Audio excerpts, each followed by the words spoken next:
एक तो अयाहिनम त्याहिनम करे में बंदा नाम सामे सकारे में सम्माने में मंगलम देयं चेयं। एक तो अयाहिनम त्याहिनम करे में बंदा में सकारे में सम्माने में कल्याणम चेयं पजवासायं। नमो नमो हरिहंतानं नमो नमो सिद्धानं नमो नमो आयर्यानं नमो नमो वज्रायानं नमो लोय सब साहुनं एसो पंच नमोकारो एसो पंच नमोकारो सवे पावपनासनो मंगलानं च सवेसिं पद्मं हव मंगलं मंगलानं च सवेसिं पद्मं हवै मंगलम्। भावोऽथ धम गई तछम अनुसिठे सोने हमें फैले प्रेम परस पर जग में मोह दूर पर रहा करे। है प्रिय कटुक कठोर शब्द नहीं कोई मुख से का करे। बनकर सब युग वीर हृदय से देशोन्नति रत रहा करे। वस्तु स्वरूप विचार खुशी से निजानंद में रमा करे। वस्तु स्वरूप विचार खुशी से निजानंद में रमा करे।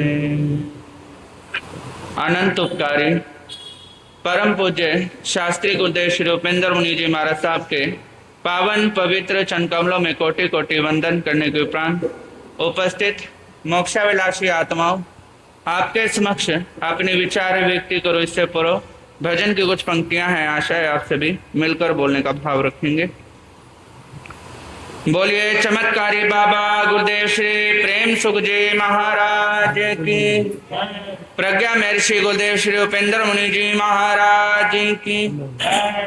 धीरे धीरे मोड़ तो इस मन को, इस मन को तो इस मन को, धीरे धीरे मोड़ तो इस मन को, इस मन को तो इस मन मोड़ा फिर डर नहीं कोई दूर प्रभु का घर नहीं। धीरे धीरे मोड़ तो इस मन को, इस मन को तो इस मन को, धीरे धीरे मोड़ तो इस मन को, इस मन को तो। मन लोभी मन कपटी मन है चोर, कहते आए पल पल में कुछ और। मन लोभी मन कपटी मन है चोर, कहते आए पल पल में कुछ और। कुछ जान ले कुछ मान ले, ओ कुछ जान ले कुछ मान ले, होना है विचलित नहीं कोई दूर प्रभु का घर नहीं। धीरे धीरे मोड़ तो इस मन को, इस मन को तू इस मन को, धीरे धीरे मोड़ तो इस मन को, इस मन को तू इस।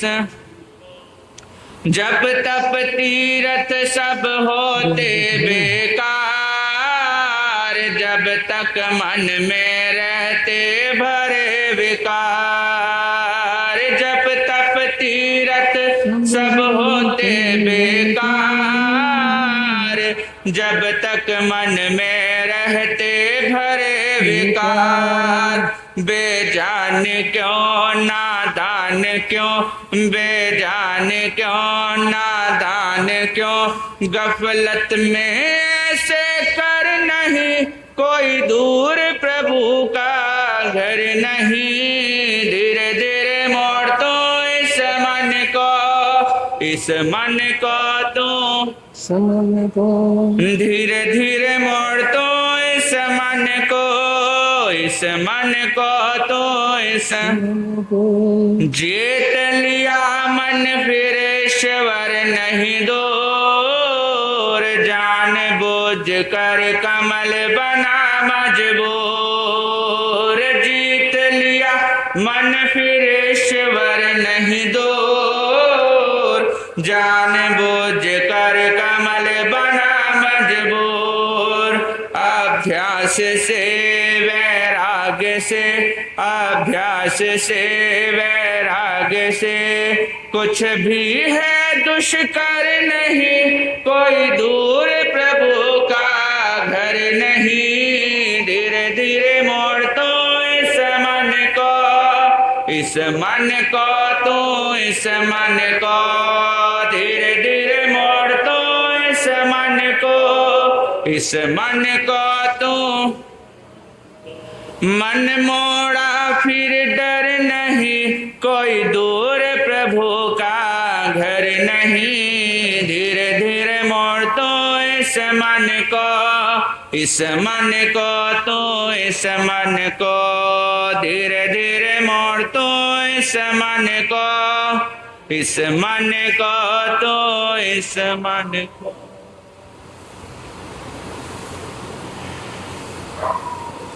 धर्म पे बंधुओं, कल आपके सामने एक विषय प्रारंभ किया था, प्रेम। प्रेम के विषय में कल आपने सुना था कि जो प्रेम के भावों को समझता है वही पंडित है, जिसके भीतर में प्रेम नहीं है वो पंडित नहीं बन सकता। कहते हैं प्रेम सृष्टि की सबसे बड़ी शक्ति है। प्रेम से शून्य मानव के लिए भगवान महावीर फरमाते हैं, पीति सुनो पी सुनो, अर्थात प्रेम से शून्य मानव अधम है। इसी सत्य को भाषांतर देते हुए ईसा मसीह ने कहा है, लव इज गॉड, प्रेम ही ईश्वर है। अनंत शक्ति का कोश है प्रेम। प्रेम से मनुष्य पूरे विश्व को जीत सकता है। तलवार की भाले की जो ताकत है वो सीमित है, लेकिन जो प्रेम की शक्ति है वो अनंत है। तलवार से भाले से व्यक्ति को डराया जा सकता है, लेकिन उसका समर्पण नहीं पाया जा सकता। यदि व्यक्ति प्रेम से चाहे तो उस व्यक्ति का समर्पण भी पा सकता है। अमेरिका के राष्ट्रपति अब्राहम लिंकन, जहां उनके बहुत से मित्र थे, वहीं उनके कुछ शत्रु भी थे। तो एक दिन एक मित्र उनको कहने लगा कि मित्र, तुम राष्ट्रपति हो, तुम्हारे पास बल की कमी नहीं है, तुम्हारे पास शक्ति की कमी नहीं है, तुम ऐसा क्यों नहीं करते, जितने भी तुम्हारे शत्रु हैं तुम उन्हें समाप्त कर दो। तो अब्राहम लिंकन कहने लगे, मित्र, मैं अपने शत्रुओं को देह की दृष्टि से नहीं बल्कि उनकी शत्रुता की दृष्टि से उन्हें समाप्त कर रहा हूं। मेरा इस पर काम चल रहा है और आने वाले कुछ ही समय में मैं अपने समस्त शत्रुओं को, उनके भीतर की शत्रुता को खत्म कर दूंगा। तो मित्र ने कहा कि बिना देह को नुकसान करे तुम कैसे उनकी शत्रुता को खत्म करोगे। तो राष्ट्रपति अब्राहम लिंकन कहने लगे कि मैं अपने प्रेम की शक्ति से उनके भीतर की जो शत्रुता है मैं उसे खत्म कर रहा हूं और कुछ ही समय में मैं अपने समस्त शत्रुओं के भीतर की शत्रुता को खत्म कर दूंगा। जब मित्र ने यह बात सुनी तो उनका मित्र भी उनकी महानताओं को तोलने लगा। आयुर्वेद में भी कहा है तन मना भुंजित तन्मय होकर भोजन करें। इस सूत्र के एक उत्तम दृष्टि प्रकट होती है कि जब भोजन करें तब केवल भोजन ही करें, अन्य कोई भी कार्य ना करें। यदि व्यक्ति भोजन करते हुए दूसरे कार्य करता रहता है तो वो उस भोजन की पूर्ण गुणवत्ता को प्राप्त नहीं कर पाता।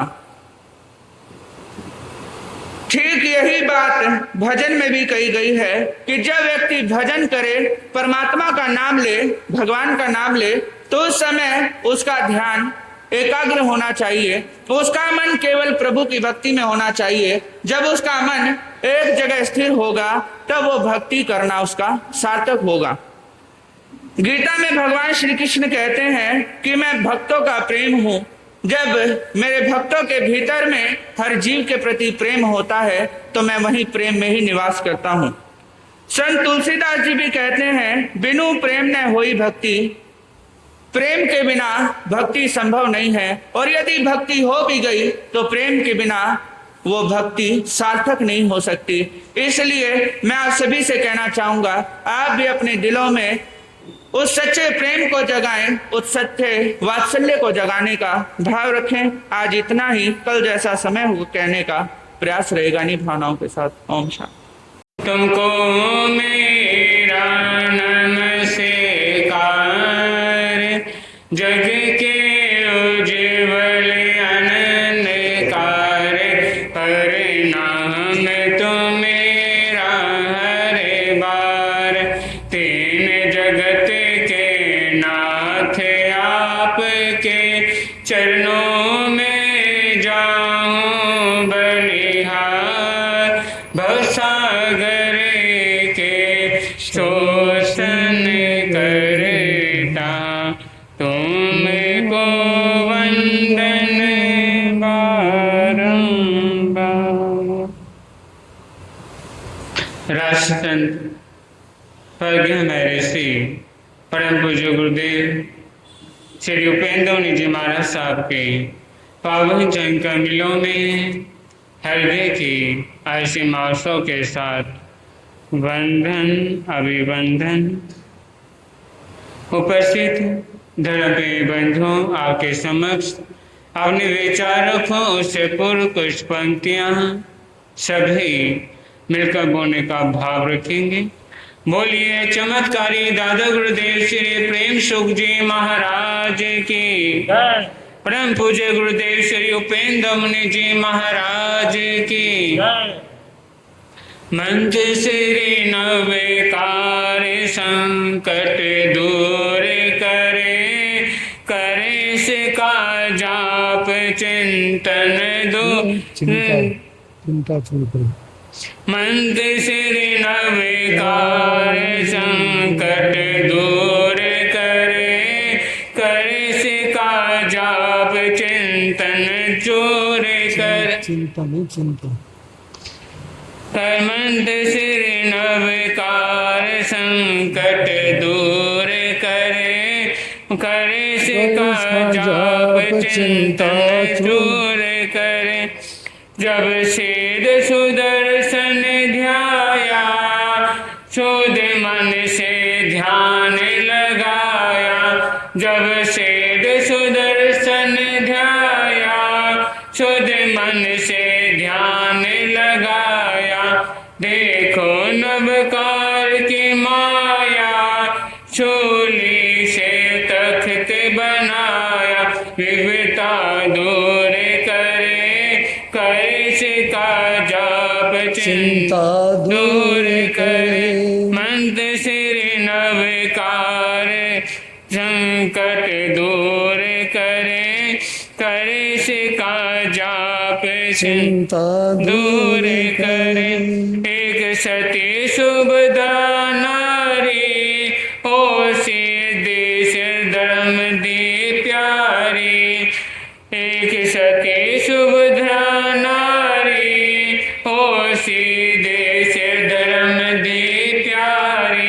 होने कीर्ति करने भारी, जिस चंपा नगरी तारी।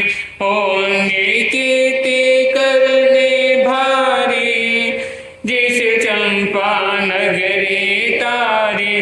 कालिख दूर करे, करे सिका जाप चिंता दूर करे। मंत्र सिर नवकार संकट दूर करे, करे सिका जाप चिंता दूर करे। मंत्र सिर नवकार संकट दूर करे, करे सिका जाप चिंता दूर करे। श्री रामचंद्र दीनारी, सीता दी सुनो कहानी। श्री रामचंद्र दीनारी, सीता दी सुनो कहानी। परिणवकार दीवानी, अग्निदा बन गया पानी। परिणवकार दीवानी, अग्निदा बन गया पानी। नहीं मन में गरूर करे, करे सिका जाप चिंता दूर करे। मंत्र सिर नवकार संकट दूर करे, करे सिका जाप चिंता दूर करे। मंत्र सिर नवकार संकट दूर करे, करे सिका जाप चिंता दूर करे। सोमास तीन जो ध्याया, शुद्ध मन से नाल ध्याया। सोमास तीन जो ध्याया, शुद्ध मन नाल ध्यान लगाया। देखो नवकार दी माया, सरप ममहार बनाया। अचरज दूर करे, करे सिका जाप चिंता दूर करे। मंत्र सिर नवकार संकट करे, सिका जाप चिंता दूर करे। मंत्र सिर नवकार संकट दूर करे, करे सिका जाप चिंता दूर करे। मंत्र सिर नवकार संकट दूर करे, करे सिका जाप चिंतन दूर। वही फिर बोल। उपस्थित धर्म बंधु, आप सुन रहे हैं मान के बारे में। कहते हैं जिस प्रकार व्यक्ति अपने तन को शुद्ध करता है, अपने देह को शुद्ध करता है, तो उसी प्रकार मन का शुद्ध होना भी जरूरी है। आपने अपने आप को तो शुद्ध कर लिया, अपने भारी शरीर को तो शुद्ध कर लिया, देह को तो शुद्ध कर लिया, लेकिन भीतरी जो मन है, भीतरी जो आत्मा है, उसको शुद्ध कैसे करेंगे? बाहर से आप सुंदर लग रहे हैं, बाहर से आपने अपने शरीर को चमका लिया, बाहर से आपने अपने देह को चमका लिया, लेकिन जो मन के भीतर काले लगी हुई है, जो दाग लगा हुआ, मान का दाग लगा हुआ है, उसको कैसे शुद्ध करेंगे? क्योंकि तन का शुद्ध इतना जरूरी, दोनों कहते जी जरूरी है। प्रभु का भजन करने के लिए, कई मंदिर जानने के लिए तन की शुद्धि जरूरी है, लेकिन उससे पहले भीतर के शरीर, भीतरी शुद्धि जरूरी है। कहते हैं किसी बर्तन में कोई कालिख लगी हुई है, कोई कचरा लगा हुआ है, क्या उसमें कोई भोजन कर सकता ही नहीं। आपने बाहर से देखा बर्तन शुद्ध है, बाहर से देखा बर्तन देखने में सुंदर लग रहा है, बाहर से देखने में अच्छा लग रहा है, लेकिन बर्तन के अंदर अशुद्धि पैदा हुई है, बर्तन के अंदर कचरा भरा हुआ है, बर्तन के अंदर कालिख लगी हुई है। कोई उसे भोजन करना पसंद नहीं करता, कोई उसके अंदर पानी भी डालना पसंद नहीं करता, तो परमात्मा ऐसी जगह जाना क्या पसंद करे। जब मन में आपकी कालिख है, जब मन में नफरत भरी हुई है, तो ऐसी जगह कोई भी आना पसंद नहीं करता। कहते हैं आपने भगवान के आगे कोई दिया जलाया है, कोई दीपक जला दिया, और आपके मन में ये अभिमान जाग गया कि मैं भगवान के आगे क्या कर लिया, दीपक जलाया। तो इसमें कोई अचरज की बात, कोई हैरानी की बात नहीं है, कुदरत की देन लगा लो, कुदरत की देन है, क्योंकि आगे सवेता ही दो दीपक जले रहते हैं। किस दिन में सूर्य जलता है और रात में चंद्रमा। तो आपको सोचना चाहिए कि तेरा तुझको अर्पण है, तेरे आगे पहले से इतने दीपक जले हुए हैं, तो मेरे छोटे से दिए से क्या होता है। कहते हैं कि एक व्यक्ति भगवान के आगे दिया जलाता है, अनेक भोग भगवान के आगे लगाता है, क्योंकि उसके मन में अभिमान जागा हुआ है कि मैं भगवान के आगे 56 भोग लगाता हूं, भगवान के आगे क्या करता हूं, दिया जलाता हूं। और एक व्यक्ति है कि भगवान के आगे 4 फूट चलाकर उनके मुंह में झूठा पानी भरकर भगवान की मूर्ति में अर्पण करता है। तो मैं प्रश्न करना चाहता हूं कि भगवान की भक्ति में सही माने कौन कर रहा है, कि जो 56 भोग चढ़ा रहा है वह कर रहा है, एक व्यक्ति है जो 4 फूट चढ़ाकर अपने मुंह से झूठा पानी भगवान के आगे चढ़ा रहा है, कौन ज्यादा सार्थक है। कि व्यक्ति तो 56 भोग भगवान के आगे चढ़ा दिया, लेकिन दूसरा व्यक्ति 4 फूट चढ़ा के झूठा पानी भगवान को अर्पण कर रहा है। तब क्या कहते हैं कि 56 भोग भगवान कभी स्वीकार नहीं कर सकते, लेकिन वो 4 फूट भगवान ने भी स्वीकार कर लिए कि उसके मन में कोई अभिमान नहीं है, कोई मान नहीं है, वह श्रद्धा से आकर क्या कर दिया, भगवान को अर्पण कर दिया। कहते हैं व्यक्ति भगवान को 56 भोग चढ़ाकर चला जाता, लेकिन एक भीड़ भगवान मुंह में पानी भरकर लाता और फुस चलाकर और झूठा पानी भगवान के आगे चढ़ा देता। कहते हैं उस मंदिर में आने जाने से पूर्व एक नदी पड़ा करती थी। देखे एक बार नदी में काफी उफनती हुई नदी में पानी तेज बहाव से आ रहा है, तो जो व्यक्ति 56 भोग चढ़ाता था तो दूर से भगवान को नमस्कार करे, नदी के उस पार नमस्कार कर कर भोग चढ़ा दिया कि मैं आपके यहाँ आ नहीं सकता क्योंकि नदी उफान गए हैं। दूसरा व्यक्ति आया कि जो मेरी दिनचर्या है, जो भगवान के आगे मैं पुष्प चढ़ाता हूँ, जो भगवान के जल चढ़ाता हूँ, उन्हें मुंह में भरकर मैं कैसे भी चढ़ाऊं, लेकिन मैं मंदिर में जाकर ही चढ़ाऊंगा। मैं उपंतु नदी में कूदा और किसी तरह मंदिर में पहुंचकर पुष्प चढ़ाकर वापिस मुड़ा था कि भगवान उसके समक्ष प्रकट हो गए। कहा तेरी भक्ति से मैं प्रसन्न हूं, जो तो मांगना चाहता है मांग सकता है, जो तेरी इच्छा हो मन में वह मांग सकता है।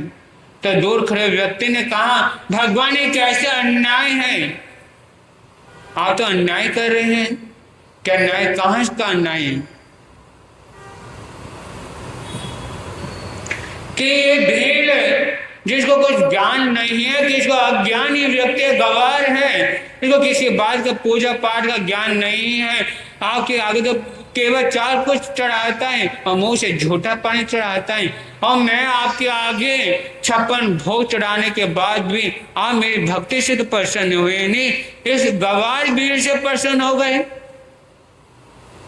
तो भगवान ने कहा कि तेरी भक्ति में मान ले तो भक्ति करता है, मान ले तो श्रद्धा लगता है, लेकिन तेरी भक्ति के अंदर मान भरा हुआ है, अभिमान भरा हुआ है, और इस भीड़ के अंदर वे क्या नहीं है, अब मान नहीं, अभिमान नहीं है।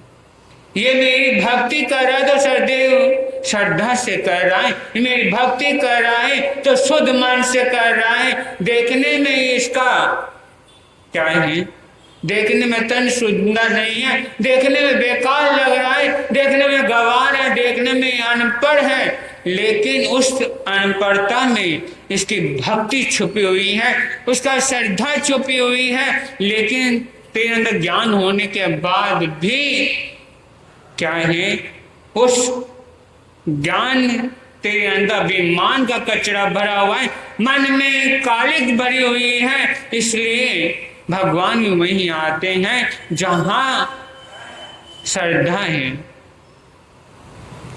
कहते हैं चंदन बालक के चोखर से भगवान महावीर भी क्या हो गए थे, उल्टे लौट गए थे। जब श्रद्धा के आंसू बहे, जब भक्ति के आंसू बहे, तो भगवान वे क्या हो गए, तो लौटने के लिए मजबूर हो गए।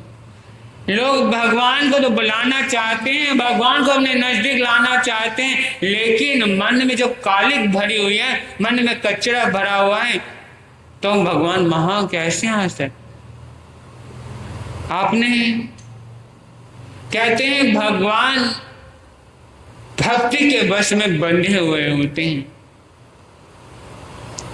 जिस प्रकार मीरा का प्रभु कर्म योगी केशव के प्रति क्या था, अगाध श्रद्धा थी, अगाध प्रेम था, तो उनके प्रेम के आगे, उनकी श्रद्धा के आगे जब जहर का प्याला उनको दिया गया, वह भी क्या बन गया, अमृत बन गया। अगर मीरा के मन में जरा सा अभिमान हो रहा था, मन में अभिमान जाग जाता कि मैं भक्ति करती हूँ, कर्म योगी श्री कृष्ण की करती हूँ, क्या जहर का प्याला अमृत बन सकता था? नहीं। उनके मन में सच्ची श्रद्धा थी, सच्चा प्रेम था, सब कुछ था, और वह अगाध श्रद्धा के कारण भगवान के उसे नजदीक आने के लिए, उसकी भक्ति के आगे झुकने के लिए भी क्या हो गए, मजबूर हो गए। इसलिए तन की शुद्धि के साथ, शरीर की शुद्धि के साथ मन की शुद्धि भी जरूरी है। अब जब तक मन की शुद्धि नहीं होती, जब तक अंदर आपकी कालिक भरी हुई है, तब तक कल्याण होना मुश्किल है। कहते हैं जिस प्रकार घर में मेहमान कब आते हैं, घर में अतिथि कब आते हैं, कि घर में अगर जहां किसी के प्रति तिरस्कार की भावना ना हो, जहां नफरत की भावना ना हो, जहां इंसान के अंदर मान ना हो, वहां लोग आने के लिए तैयार रहते हैं। और जिस व्यक्ति के अंदर अभिमान भरा है, जिसके भीतर नफरत भरी पड़ी है, जिसके मन में कालिक भरी हुई है, तो वह घर में कोई भी आना पसंद नहीं करते, क्योंकि कहते हैं उस घर में करेंगे क्या करेंगे जाके, उस घर में तो अंधेरा है। क्योंकि कहते हैं अंधेरा 2 प्रकार का कहा जाता है, एक तो घर बिल्कुल बंद है, कहीं लाइट नहीं जली हुई तो इस प्रकार का अंधेरा हो गया, और दूसरा घर में रोशनी होने के बाद भी किसी के प्रति नफरत के अंदर है, तिरस्कार की भावना है, तो वहां कुछ नहीं होने वाला। तो किसी कवि ने क्या कहा, क्या हुआ भगवान के ऊपर जल का लोटा डाल दिया, किसी तरफ ते प्यासे को घर से बाहर निकाल दिया। क्या हुआ भगवान के ऊपर जल का लोटा डाल दिया, किसी तरफ ते प्यासे को घर से बाहर लीजिए कि भगवान के ऊपर जल का लोटा डालने से कुछ क्या नहीं होने वाला, कुछ नहीं होने वाला। अगर आपने अपने घर आए हुए किसी भिक्षुक की, किसी भिखारी की प्यास नहीं बुझाई, किसी के अपने चौखट पे आने वाले का भूख नहीं मिटा सकते, उसको तो दुर्काज, उसका तिरस्कार कर दिया और वहीं जाकर आप भगवान के अगर मान के साथ जल का लोटा अर्पण कर रहे हैं, क्या भगवान उसको स्वीकार कर लेंगे? अगर आपने श्रद्धा से किसी के प्यास बुझा दी तो समझ लेना वही जल का लोटा भगवान तक पहुंच चुका है। तो मन के अंदर की कालिक मिटा दें, तभी जीवन का कल्याण उत्थान हो सकता है। तो बोलिए महापंजा प्रवर्तक बाल ब्रह्मचारी दादा गुरुदेव श्री भागवत जी महाराज की।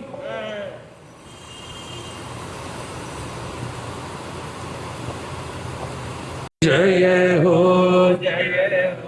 साधु जीवन की, साधु जीवन की, त्यागी जीवन की, साधु जीवन की, त्यागी जीवन की। सुर समूह को जोत पय, कल्प वृक्ष सम सुख के धाम, इंद्र पूज्य उन महावीर को करता हूँ शत बार प्रणाम। गुरुओं के गुरु भागमल का धरता हूँ मैं मन, जिनकी पावन कृपा से मिलता भवतम नाशक आत्म ज्ञान। निर्मल कीर्ति पावन चरित्र उत्तम जिनका साधवाचा, महिमाशाली पर उत्तम संयम श्रेष्ठ विचार, परम सेवा भावी गुरुवर मेरे, हे फकड़ सन्यासी रहे अब गगन गुंजा दो,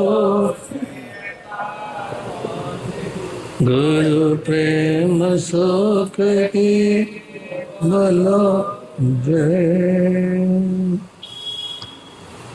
गरीबों के मसीहा शान जिन शासन, परम सेवा भावी चमत्कारी बाबा, मेरी आस्था के अनंतनाथ, आराध्य सदगुरुदेव श्री प्रेम सिंह जी महाराज साहब के पावन पवित्र चरण कमलों में कोटि से वंदना आदि वंदना। मोक्षाभिलाषी पुण्यवान आत्मा, आपके सामने दो अधूरे विषयों को संपन्न करना चाहूँगा। इससे पूर्व कुछ पंक्तियाँ हैं, सुने, मिलकर बोलने का भाव रखें। परम सेवा भावी परम पूज्य गुरुदेव चमत्कारी बाबा श्री प्रेम सिंह जी, बोल चिंतामणि पारस तपस्वी श्री रोशन लाल जी, तुमसे लागी लगन ले लो अपनी शरण, पारस प्यारा मेटो जी संकट हम। मिलकर बोलेंगे, तुमसे लागी लगन ले लो अपनी शरण, पारस प्यारा मेटो जी संकट।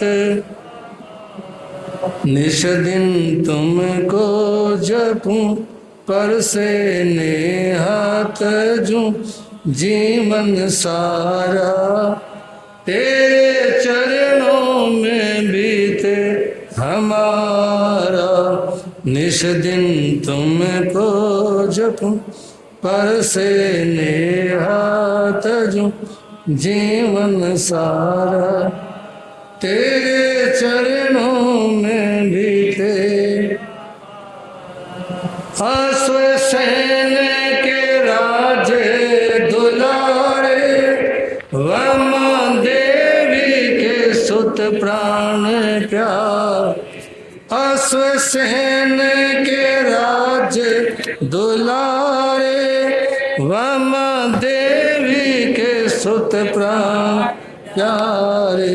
सबसे नेहा तोड़ा जब से मुखड़ा मोड़, संयम धारा तेरे चरणों में बीते हम।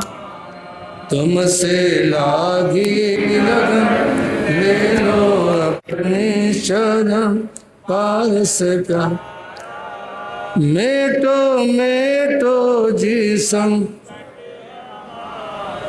इंद्र और धरणेन्द्र भी आए, देवी पद्मावती मंगल गाए।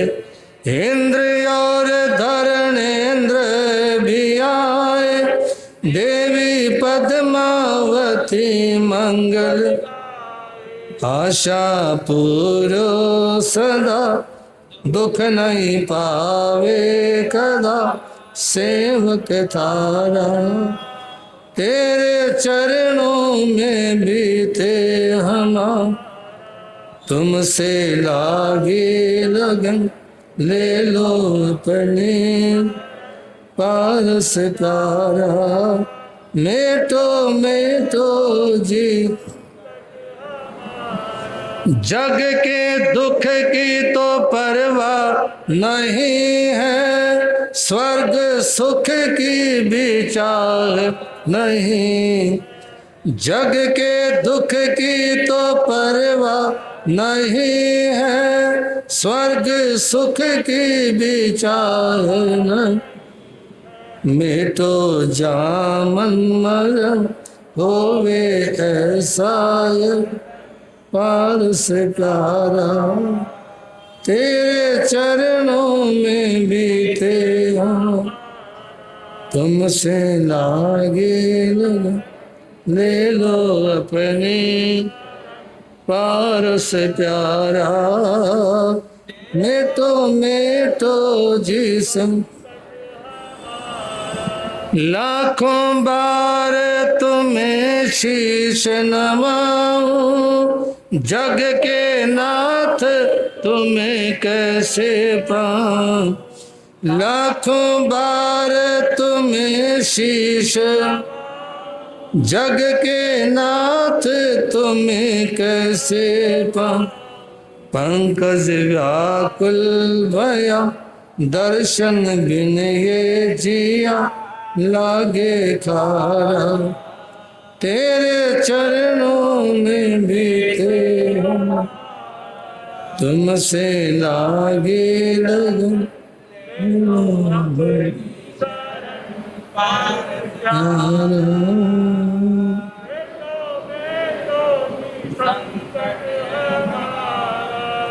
तुमसे लागे लगन ले लो अपने शरण, पारस प्यारा। मेटो जी संकट, निश दिन तुमको जपूं पर से ले जीवन सारा। तेरे चरणों में बीते हम, निश दिन तुमको जपूं पर से ले तर्जुम जीवन सारा। तेरे चरणों में बीते।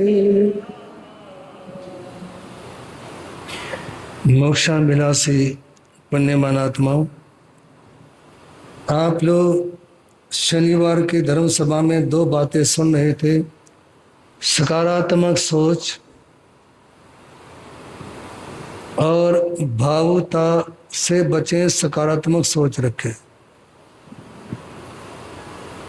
सकारात्मक सोच कैसे रखें ये आप लोगों ने सुना। साधु के 3 मनोरथ, श्रावक के 3 मनोरथ और व्यापार की दृष्टि से कैसे अपने को सकारात्मक रखा जाए। उसका दूसरा बिंदु भावुकता से बचे। देखिए, सुख दुख तो हर व्यक्ति की जिंदगी में आते जाते रहते हैं। ऐसा नहीं कि आप गृहस्थ में हैं, आपकी जिंदगी में सुख दुख आते हो। साधु साधुओं की जिंदगी में भी, क्योंकि कर्म तो उनकी आत्मा के साथ में भी है। कई बार ऐसा होता है, कुछ लोग कह देते हैं किसी बीमार संत को देखने के बाद, इनको शुगर कैसे हो गई, इनको हार्ट की तकलीफ कैसे हो गई। कर्म तो उनके साथ भी है। इसलिए कर्म रोग तो हर किसी को भोगने पड़ते हैं, चाहे संत हो चाहे गृहस्थ हो। तो इसलिए निवेदन है, सुख दुख हर व्यक्ति की जिंदगी में आते जाते रहते हैं, लेकिन इन आते जाते सुख दुख में व्यक्ति को भावुक नहीं होना चाहिए। कई बार व्यक्ति जरा जरा सी बात में भावुक होकर के रोने लग जाते हैं, उससे उनका दुख और भी ज्यादा बढ़ जाता है।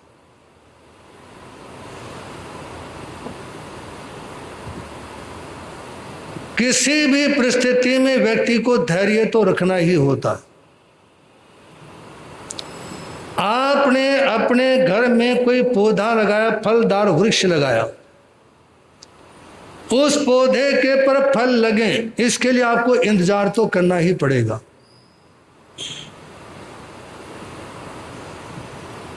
आपने अपने घर में कोई भी कार्य शुरू किया, आज आपने कोई नई फर्म शुरू की, तो साल 6 महीने आपको धैर्य रखना ही पड़ेगा। धैर्य, क्योंकि आज काम शुरू करें और आज ही सब कुछ प्राप्ति हो जाए, ऐसा संभव नहीं है। तो इसलिए निवेदन आपके सामने कि एक वृक्ष पर बैठे बैठे अलग अलग रंग के पक्षी अलग अलग दिशाओं में से आते हैं, अलग अलग दिशाओं में चले जाते हैं, ये कोई नई बात नहीं। इसी तरह से इस संसार में मतलब आप लोगों ने पारिवारिक दृष्टि से सोचना है। जिन्होंने जन्म लिया है ना, उनकी मृत्यु तो निश्चित है। इसमें चाहे माता पिता हो, चाहे किसी की संतान हो, है जी। जैसे वृक्ष के ऊपर रोजाना पक्षी आते हैं, उड़ करके चले जाते हैं, इसी तरह से संसार में रोज रोज ना जाने कितने जन्म लेते हैं और कितने मरते हैं। लेकिन और कहीं पर कोई जन्म लेता है तो आपको खुशी नहीं होती, और किसी के घर में कोई मौत होती है तो आपको दुख नहीं होता। लेकिन ये सब कुछ यदि अपने साथ में हो तो खुशी भी होती है और गम भी होते हैं। तो इसलिए निवेदन है, जैसे पेड़ पर आने वाले पक्षी शाम को मिलते हैं और सवेरे अलग अलग हो जाते हैं, इसी तरह से परिवार में मेंबर नए नए जुड़ते रहते हैं और पुराने होने के बाद में उनका वियोग होता रहता है। और ये संयोग वियोग, ये प्रकृति का नियम है। संयोग वियोग, जैसे आप लोग वृद्धालोचना में पढ़ते हो, सुनते हो कि पेड़ के ऊपर से टूटने वाले पत्ते ने वृक्ष के सामने कहा, अब दोबारा कब मिलेंगे। पेड़ के ऊपर से टूटने वाले पत्ते ने वृक्ष के सामने कहा कि अपन दोबारा कब मिलेंगे। तो उस वृक्ष ने कहा कि सुनो, इस घर की तो यही रीत है, एक आवत एक जात। इस घर की यही रीत है, एक आता है एक जाता है। या तो पुराने पत्ते झड़ के गिर जाते हैं और नए नए पत्ते उगते रहते हैं, और एक बार वियोग होने के बाद में मिलना होगा, ऐसा नहीं कह सकते। ऐसा नहीं कह सकते कि दोबारा से मिलना होगा। तो निवेदन आपके सामने, ऐसा भाव अपने मन में लाए कि यदि किसी का वियोग होता है, ये तो संयोग हुआ, तो वियोग भी निश्चित है। और वियोग में यदि रोते रहेंगे ना, तो वियोग में रोने के बाद आप अपने स्वास्थ्य को खराब कर सकते हो। वियोग में रोने के बाद आप अपने परिवार की व्यवस्थाओं को खराब कर सकते हो। वियोग में रोने के बाद आप अपने परिवार को बर्बाद कर सकते हो। बर्बाद, ये तो आप भगवान पार्श्वनाथ के जीवन चरित्र में सुनेंगे, जो आपके सामने शुरू हो रखा है कि भावुकता में आदमी अपने परिवार को कैसे खत्म कर लेता है। तो भावुकता से बचें, और भावुक ना होकर के व्यक्ति को थोड़ा चिंतन करना चाहिए कि चिंता करने से मुझे क्या मिलेगा। सारा दिन बैठे रहे ठोडी पर हाथ लगा के उससे क्या होगा। जो आपके लिए, आपके परिवार के लिए जरूरी है ना, उस कार्य की तरफ ध्यान दें। समझ आ रही बात? मान लो किसी का पुत्र वियोग हो गया और घर में पुत्र वधू है, उसके नन्हे मुन्ने बच्चे हैं, तो पुत्र के वियोग में रोने के बजाय उसकी जो मतलब पत्नी है, उसके जो नन्हे मुन्ने बच्चे हैं, उनको संभालने का है जी, उनको संभालने का प्रयास करें। भगवती सूत्र में लिखा है जरावी सोगेवी। एक तो दुख होता है बुढ़ापे का, और एक दुख होता है शोक। शोक बोलते हैं मानसिक दुख को।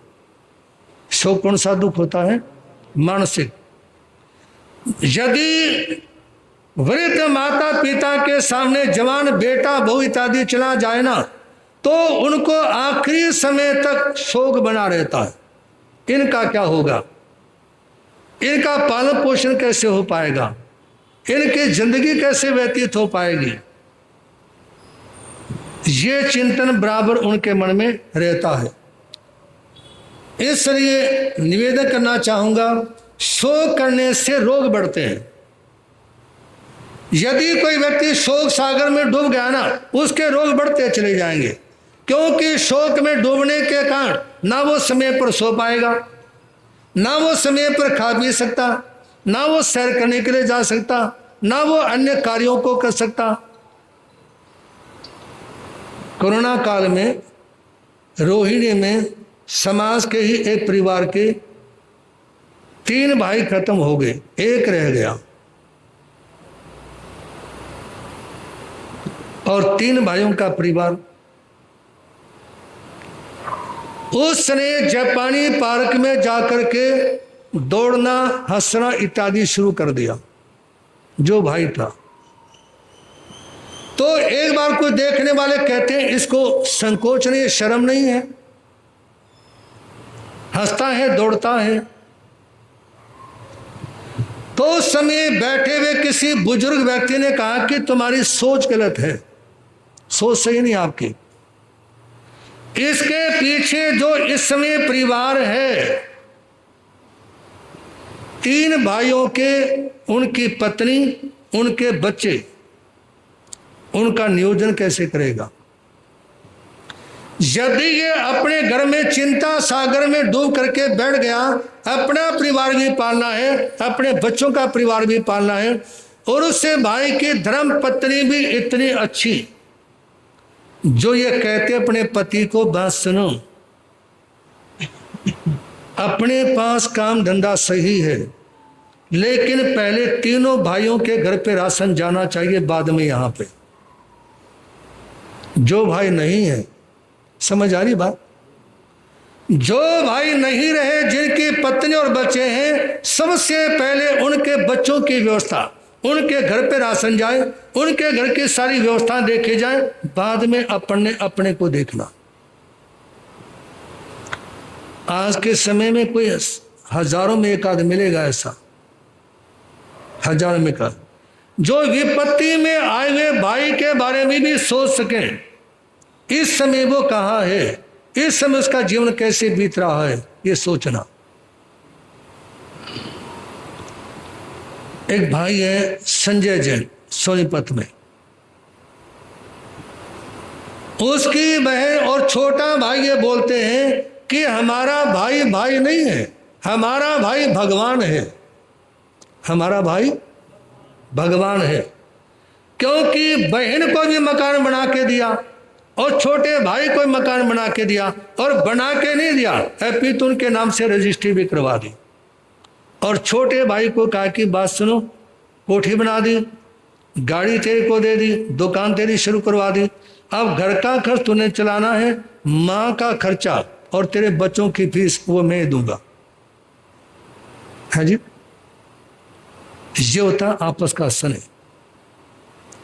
अरे ये जितने भी संबंध हैं, ये रिश्ते नाते जितने भी हैं, ये सुख दुख में काम आने के लिए तो हैं। बोलो ना, किस लिए हैं ये? शायद बहुत सारे आज के समय में भाई, बहुत सारी बहनें आज के समय में ऐसी मिल जाएंगी जो अपने भाइयों का अता पता भी नहीं लगाते होंगे, कहाँ हो, कैसे हो, क्या हाल चाल है।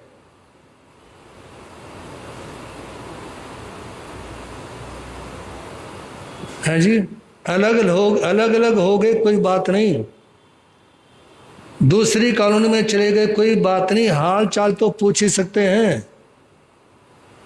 है जी, इसलिए निवेदन है, यदि आप प्रवचन सभा में बैठे हैं और जिसकी भी यह बात समझ में आ जाए, आज से अपने संबंधों को जागरूक करने का प्रयास करेंगे। और बात सुनो ध्यान से। एक भाई रहते हैं यमुना विहार में, परिवार रहता था इस समय यमुना विहार के आसपास की कॉलोनी में। एक भाई ने अपना व्यापार शुरू किया, उसके दूसरे भाई कहते हैं मैं बैठूंगा, उसको बिठा दिया। दूसरा व्यापार क्या वह तीसरे वाला कहता मैं बैठूंगा। इस तरह से 3-4 व्यापार शुरू किए और छोटे भाई बैठ गए और उसकी तरफ उन्होंने ध्यान नहीं दिया। संयोग ऐसा बैठा कि एक दिन बड़े भाई का बच्चा जो खेल रहा था ना, उसके ऊपर कोई टीवी इत्यादि गिर पड़ी और छोटे भाई भी उस समय घर पे आए हुए थे। उन्होंने बच्चे को लिया, अस्पताल में पहुंचे, उपचार करवाया और जब बच्चा स्वस्थ ठीक हो गया ना, होश में आ गया, उसके बाद में बड़े भाई के पास फोन किया कि चुन्नू के पर ये टीवी गिर गई थी, अस्पताल में एडमिट करवाया, होश आ गया है, टेंशन मत लेना, हम सब अस्पताल में हैं, उसके पास हैं हम। तो उस बड़े बड़े भाई ने कहा कि महाराज जी, मेरे मन में बड़ी नाराजगी रहती थी उनके प्रति, काम करवाया वो ले गया, दूसरा करवाया वो ले गया, लेकिन जिस समय मेरे को पता चला ना कि मेरे बच्चे को जरा सी चोट लगी और वो तुरंत उसको अस्पताल में लेके पहुंच गए, मेरे मन में एकदम से सारी बातें निकल गई। आखिर भाई तो आखिर कहा कि उनमें कितना स्नेह कि जरा सी चोट लगी और मेरे को बताए बिना उन्होंने सारी व्यवस्था की। तो इसलिए निवेदन आपके सामने कि शोक करने से रोग बढ़ते हैं और दूध पीने से शरीर बढ़ता है, घी खाने से वीर्य बढ़ता है, योग साधना करने से आत्म बल बढ़ता है। इसलिए चिंता ना करें, रोग शोक में ना डूबे, अपितु चिंतन करने का प्रयास करें और चिंतन करने के प्रयास के साथ साथ योग साधना के द्वारा, योग प्राणायाम और ध्यान के द्वारा अपने जीवन को विकसित करने का प्रयास करें। योग से ठीक रहता है शरीर, योग से ठीक रहता है शरीर, प्राणायाम से ठीक रहता है श्वास, फेफड़े ठीक रहते हैं श्वास लेने प्रक्रिया, और ध्यान से ठीक रहता है दिमाग। इसलिए अपने जीवन को सही दिशा में ले जाने के लिए योग, प्राणायाम और ध्यान की तरफ पूरा ध्यान देने का प्रयास करें। कोई कुछ बोले तो जरूरी नहीं उसका वैसा भाव भी हो, क्षणिक चोट करने का मन हो सकता है ये विभाव ही हो। इसलिए शब्द पर मत जाना, मत गांठ बांध कर घर आना। इसलिए शब्द पर मत जाना, मत गांठ बांध कर घर आना। सज्जनों, निवेदन आपके सामने, यदि कोई आपके सामने कोई बोलता है ना, जो आपने सोचा या सुना, हो सकता है उसके वैसे कहने के भाव ना हो, उसका वैसा कहने का भाव ना हो, और यदि कोई क्षणिक चोट लग गई तो हो सकता है उसका विभाव ना हो, उसके मन में ना हो कुछ मारने की। हम जींद में थे, एक भाई आके रोने लगा। मैं कहा भाई क्या बात? कहा जी हम दोनों भाइयों में कभी तू मैं होती थी ना, तो छोटा भाई डंडा लेके आता था मारने के लिए, और मैं हंसते हंसते उसको पकड़ लेता था, हंसते हंसते डंडे को पकड़ लेता था। और कई बार ऐसा होता तो मैं पकड़ लेता। एक बार मैंने सोचा कि वे बड़े भाई ने मतलब डंडा पकड़ा नहीं, तो छोटा भाई पैरों में गिर करके रोने लगा कि मैं तो इसलिए डंडा लेके भागा था कि तू पकड़ लेगा। किस लिए लेके भागा था? है जी। तो जो बात सुन रहे हैं ना आप लोग, क्षणिक चोट करने का मन हो सकता है ये विभाव ही हो, मतलब भावनाओं मारने का। जैसे अभी आप लोगों ने सुना कि उसके मन में तो भाव था कि मैं जैसे डंडा उठाऊंगा ना भाई पकड़ लेगा। तो इसलिए कई बार वो भाव नहीं होते जो लोगों की जिंदगी में घटित होता है। इसी तरह से निवेदन है, शब्दों पर मत जाना और गांठ बांध करके घर भी मत जाना। प्रवचन गांठें खोलने के लिए है। प्रवचन किसके लिए है? मन की गांठें खोलने के लिए। और निवेदन आप लोगों के सामने, आप किसी भी संत पंथ इत्यादि में जाएं, लेकिन ये ध्यान रखें कि आपके भीतर का जितना राग द्वेष कसाय कम होंगे ना, तो समझ लेना आपकी सामायिक आपका जब तक सार्थक होता जा रहा है।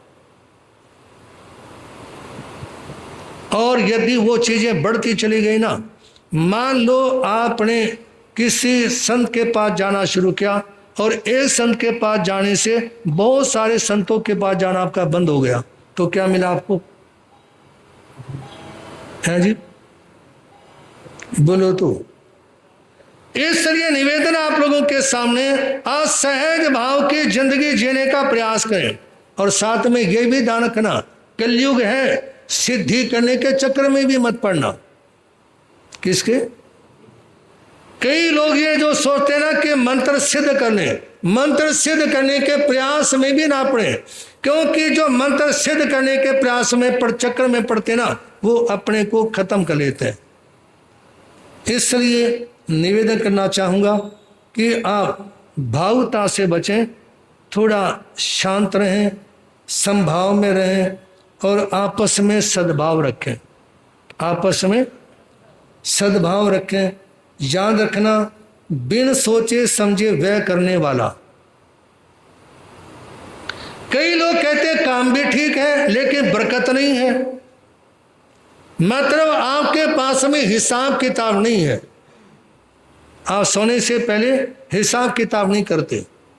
मतलब यह कि आप कोई भी बाजार में चीज देखते हो ना, उसी को खरीदने का मन कर जाता आपका, उसके घर में चाहे जरूरत है या नहीं है, चाहे वो पहले ही एक्स्ट्रा पड़ी हुई है, फिर खरीद लेते हो।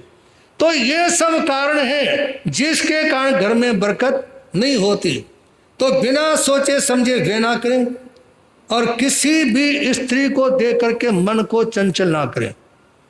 किसी भी स्त्री को देख के मन चंचल हो जाएगा ना, तो 10वें कालिक सूत्र के दूसरे अध्ययन में लिखा है, पुरुष के लिए स्त्री, स्त्री के लिए पुरुष, देखते ही मन चंचल हो तो समुद्र के किनारे पर, तालाब के किनारे पर जो हर नाम की वनस्पति खड़ी होती है ना, जैसे जैसे पानी की झाल लगती है ना, मिट्टी कटते ही वो धराशायी हो जाते हैं। इसी तरह से राजीमती ने रथ ने मी के सामने कहा था कि तुम जिस किसी स्त्री को देख करके चंचल मन वाले हो जाओगे ना, तो हर नाम की वनस्पति की तरह तुम्हारा बार बार विनाश होता रहेगा।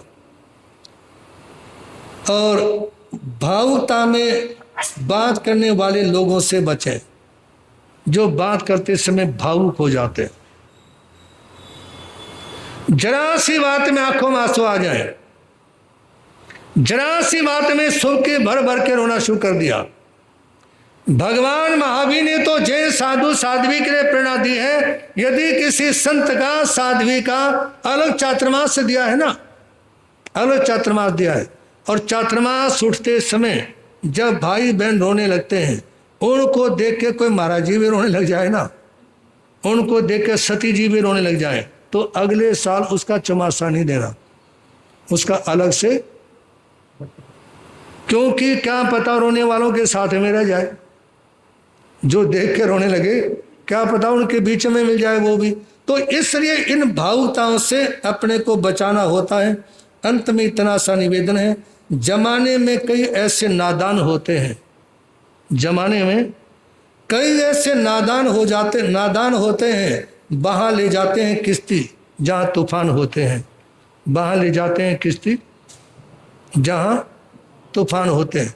ये भावुक प्रकृति के जो लोग हैं ना, वो अपना और दूसरों का बड़ा नुकसान करते हैं। इसलिए आपके परिवार में यदि कोई भावुक व्यक्ति हो या समाज में कोई भावुक व्यक्ति हो, तो उनकी बातों को सुनने के बाद एकदम कोई डिसीजन ना लें। समझ रहे बात को?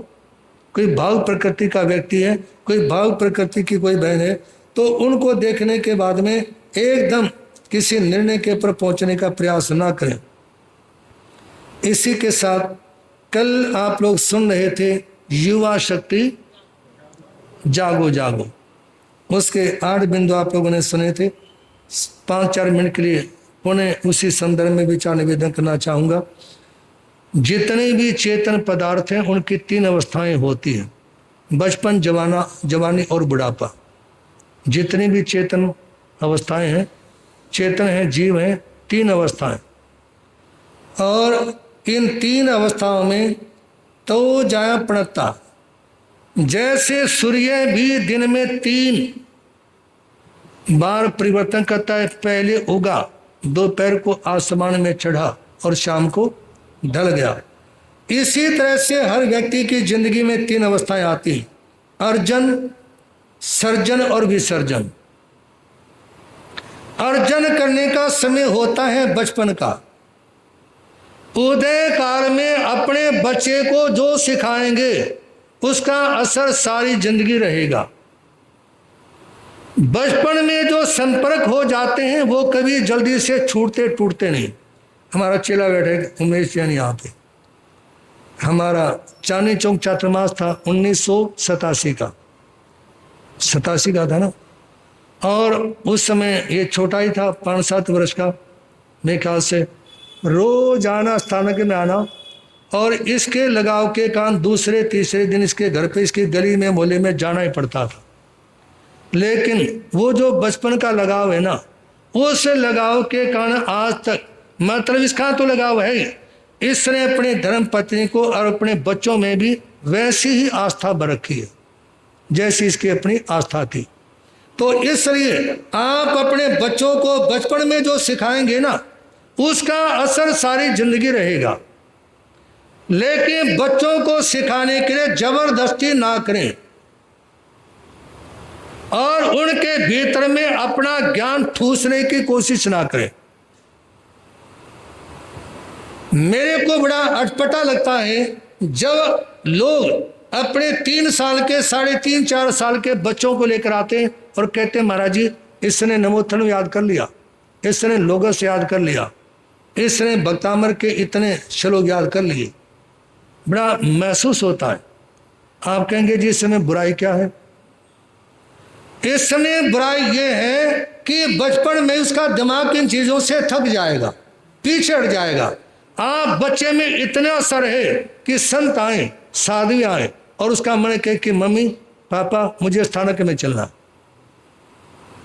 मुझे स्थानक में जाना है, जब बच्चा थोड़ा समझदार हो जाएगा ना, वो सीख लेगा सारी चीजें। आप लोगों में से कितने ऐसे बैठे होंगे जिन्होंने जवान अवस्था में आने के बाद में समय करनी शुरू की, प्रतिक्रमण सीखा और चीजें सीखी।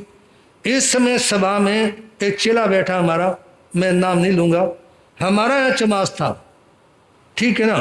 और दो भाई आते तो शाम को बहुत सारे बच्चे थे, इधर हमारा प्रतिक्रमण शुरू होता, हम भी यहीं बैठ के करते थे, और वो दोनों भाई पीछे गैलरी में जाके खड़ा कर शुरू करते थे प्रतिक्रमण, ठीक है ना। कहाँ पे? गैलरी में। कहाँ पे करते थे? वो हंस रहा मेरी तरफ देखे, गैलरी में शुरू करते थे। यदि हमारी नजर पड़ जाती तो उठ बैठ जैसे इच्छा में कमाना शुरू कर दिया हो, और नहीं देखो तो आलू 5 रुपए किलो, तोरी 15, बस उसी कारण लेते थे। तो इसलिए मेरे कहने प्रेशर में धर्म ध्यान नहीं होता, और लेकिन अब स्वयं की रुचि से करता है सब, प्रतिक्रमण भी, समय की और चीजें भी। तो इसलिए जब व्यक्ति अपनी चीजों को अपने मन से करता है ना, उसका आनंद ही कुछ और होता है। एक परिवार रहता है कोल्हापुर रोड पे। एक भाई ने कहा कि महाराज जी मेरे बच्चे ने समय की पट्टी याद कर ली। मैंने कहा बहुत हो गया और मत सिखाना। कहता महाराज जी आपको क्या दिक्कत है? मैंने कहा मेरे को जो दिक्कत है ना बाद में बताऊंगा। फिर कुछ समय के बाद आज में कहता महाराज जी उसने 25 बोल याद कर लिया। मैं बहुत अच्छा। कहता अब वो 67 बोल याद करने में लगा हुआ है, प्रतिक्रमण याद हो गया है। उसके बाद में अब आप उसको स्थानक में बुला के दिखा दो। संत सती घर पे जाते हैं, पता लग जाए कि संत आने वाले हैं, साधु आने वाली हैं, वो बाथरूम में घुस जाएगा। इसीलिए भगवान महावीर ठाणा सूत्र के 10वें ठाणे में बोलते हैं, 10 बातें बोलते हैं, 10 प्रकार की रुचि। कितनी? ठाणा सूत्र के 10वें ठाणे में 10 तरह की रुचि का उल्लेख है। उनमें से एक रुचि है केवल धर्म स्थान में आने की लगन हो, बस। समझ नहीं आई?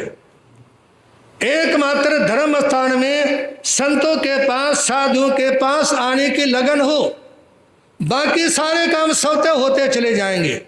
समय के भी के पाठ भी याद होंगे, भक्तामृत भी याद हो जाएगा, प्रतिक्रमण भी हो जाएगा, और ना जाने कितने शास्त्रों का अध्ययन भी हो जाएगा।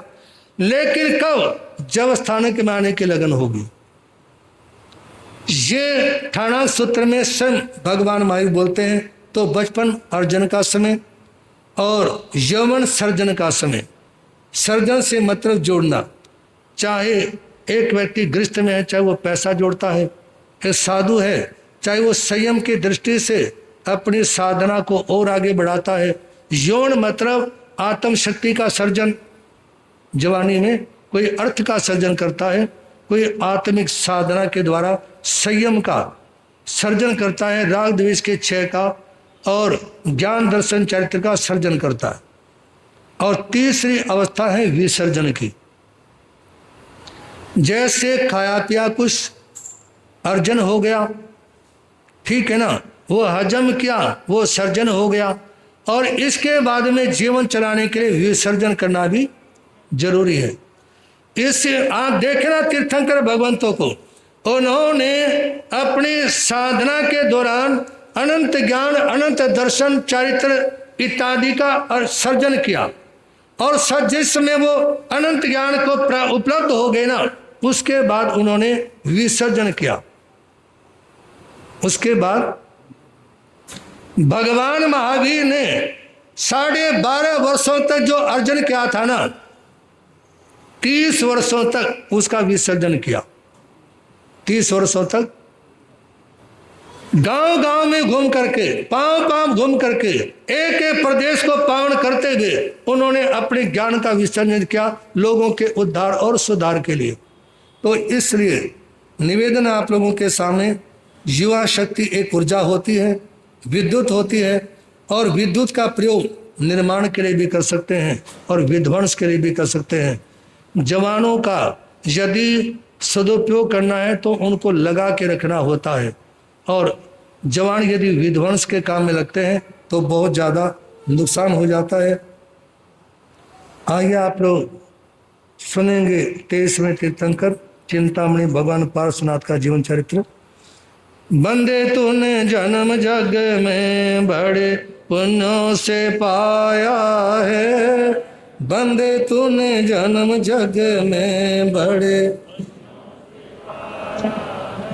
लाभ तू उठा ले इससे, हीरा हाथ में आया है, लाभ तू उठा ले इससे हीरा। आप सुन रहे थे विश्वभूति पुरोहित के बारे में, जो 12 अनुवर्ती श्रावक थे और धर्म ध्यान में ज्यादातर समय व्यतीत होता था। उनके मन में निवृत्ति के भाव कैसे पैदा हुए? बोल चिंतामणि परसनाथ। विश्वभूति ने जीवन की कर शुद्धि धर्म से जोड़ा ध्यान, अगर नहीं आचरण सुधारा उससे फिर क्या पाया ज्ञान। पर्वत से गिरती नदियों के जलसा स्थिर है संसार, विश्वभूति ने आत्म शुद्धि छोड़ दिया दुनिया से प्यार। अब विश्वभूति अणुवर्तों की आराधना करते करते सोचने लगे, अब मेरे को आत्म शुद्धि के लिए उपप्रयास करना है, मेरा धर्म ध्यान आत्म शुद्धि के लिए होगा। और यदि मैं अपने आचरण को नहीं सुधारूंगा, जो मैंने सीखा है यदि मैं उसको जीवन में अवधारण नहीं करूंगा ना, तो उससे मेरा कोई लाभ नहीं होगा।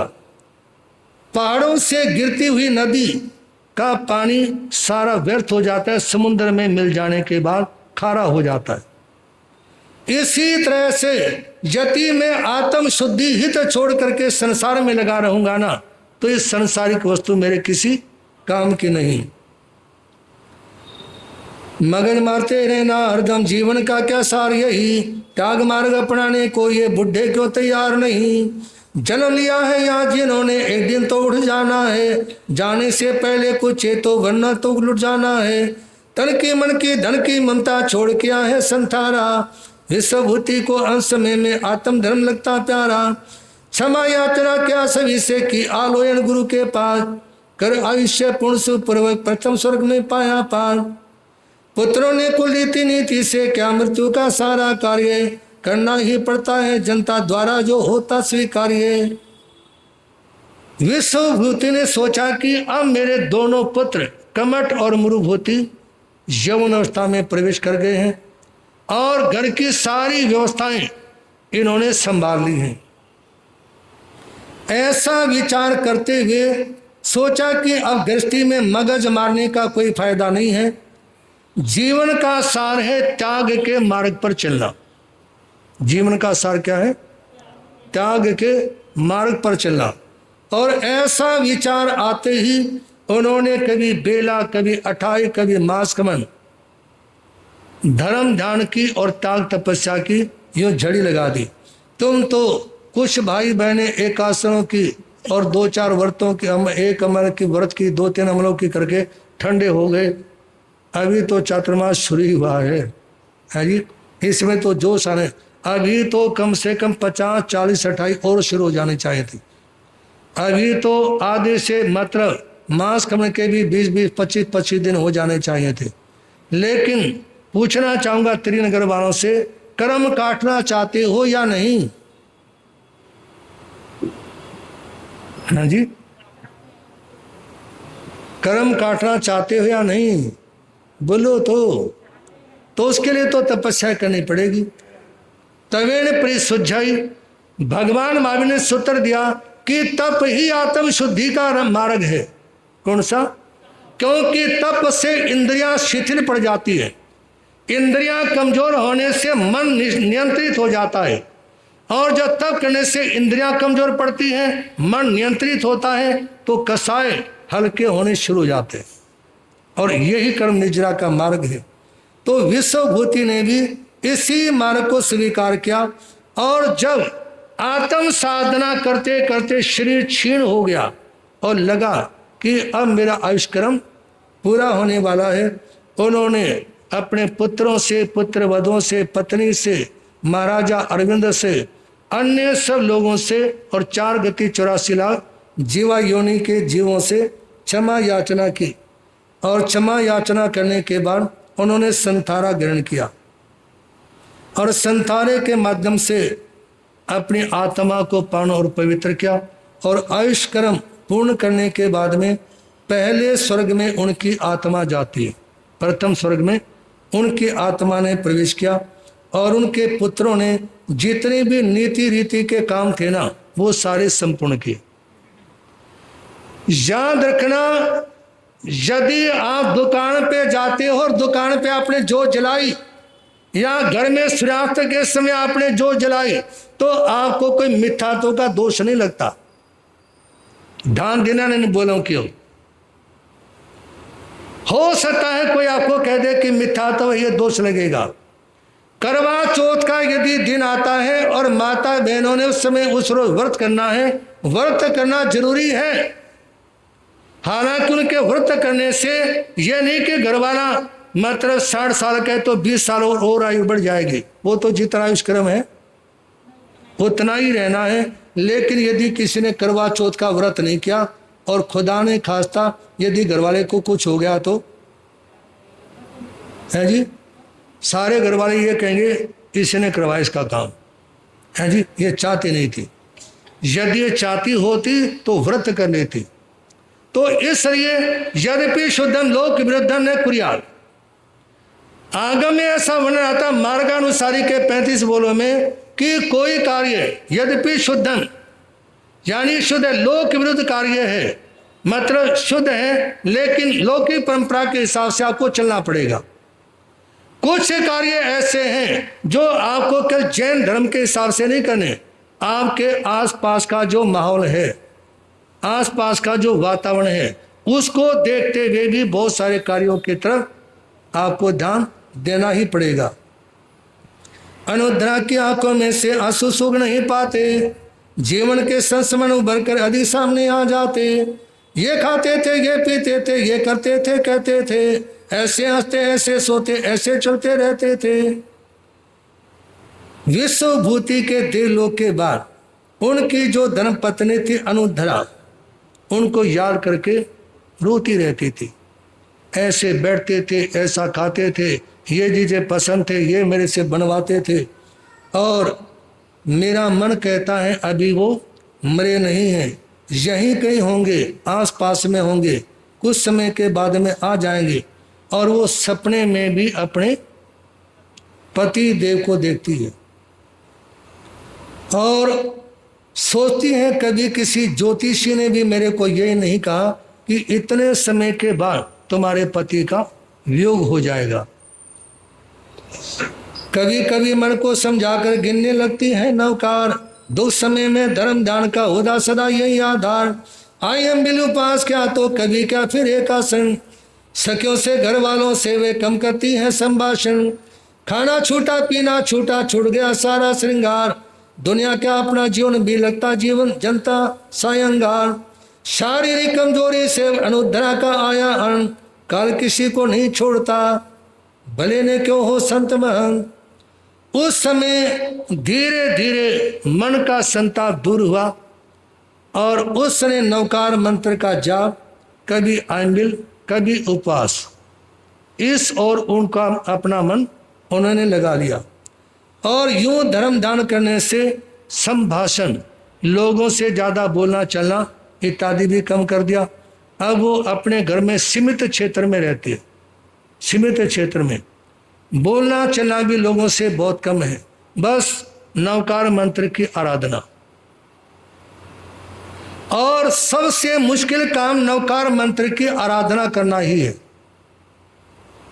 माला फेरनी तो आसान है, नवकार मंत्र की आराधना बहुत मुश्किल है। क्योंकि नवकार मंत्र की आराधना तब हो पाएगी जब आप नमो अरियंताणम बोलते समय उसका अर्थ, नमो सिद्धानम का अर्थ, नमो आयनम का अर्थ अपनी जिंदगी में घटित करने का प्रयास करेंगे, तो ये नवकार मंत्र की आराधना है। नमो अरियंताणम सिद्धानम आर्यनमो जनमोलो सब साणम, माला घुमानी, ये है जाप। और इसकी आराधना है नवकार मंत्र का जो भावार्थ है उसको जिंदगी में घटित करना। जब वो जिंदगी में घटित हो जाए ना, तब अपन समझें कि हमारे को नवकार मंत्र याद हो गया। तो इसलिए निवेदन आपके सामने, अनुधरा भी अपने जीवन को समेट लेती है और जीवन का कल्याण और उत्थान करती है। और क्या होता है आगे, आप ये चरित्र को प्रारंभ से अंत तक सुने, भगवान पार्श्वनाथ का जीवन चरित्र, और इस चरित्र के माध्यम से कदम कदम पर मिलने वाली प्रेरणाओं को आत्मसात करने का प्रयास करेंगे। सतसंग दे विच आओ, हुण सतसंग दे विच आओ, सतसंग तीरथ सबसे चंगा, ये ही यमुना ये ही गंगा, गोते रोज लगाओ, हुण सतसंग दे विच आओ।